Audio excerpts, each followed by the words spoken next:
စားပွဲဆောင်ပိတ်သက်များမင်္ဂလာပါခင်ဗျာဒီနေ့ကတော့အမေစိန်မုံဟင်းကားဟင်းရဲ့ချက်နီလေးချက်ပြသွားမှာဖြစ်ပါတယ်ကြည်ညက်အောင်ထောင်းထားတဲ့ကြက်သွန်ပြူကြက်သွန်နီစပလင်ချင်းတို့ကိုအယောင်တင်မှုတ်အနှဲငယ်ထည့်ပြီးစီတက်ပါမယ်စီတက်အနံ့လေးမှုေးလာရင်တော့အစင်တဲ့ပြုတ်ပြီးထောင်းထားတဲ့ငါးလေးတွေကိုစီတက်ပြီးပါမယ်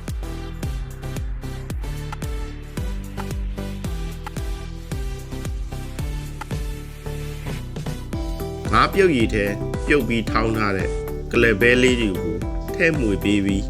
ဆန်လော်မုတ်အရည်လေးထည့်ပါမယ်။ရေနှဲငယ်ပွက်လာရင်တော့ငါးစီတက်လေးကိုထည့်ပြီးမွေပေးပြီးဥခဏဖုံးထားရပါမယ်။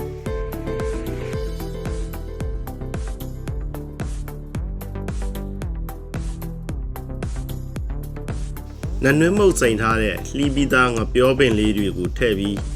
ခွန်လွှာထားတဲ့ကြက်သွန်နီဥလေးတွေကိုထည့်ပါမယ်။အရသာအတွက်စားချုံမုတ်တကြားအနှဲငယ်နဲ့ငံပြာရည်တို့ကိုထည့်ပါမယ်။အစင်သင့်ဖောက်ထားတဲ့ကြက်ဥလေးတွေကိုထည့်ပြီးမှုေပေးပါမယ်။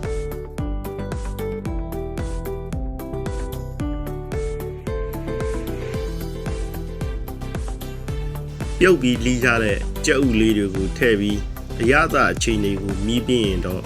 ငရုတ်ကောင်းမှုအနှဲငယ်ထည့်ပြီးချိန်မှာတော့အနံ့ရတာနဲ့မှုေးကြိုင်နဲ့အမေစိန်မုံဟင်းကားကိုစားသုံးနိုင်ပြီဖြစ်ပါတယ်ခင်ဗျာ။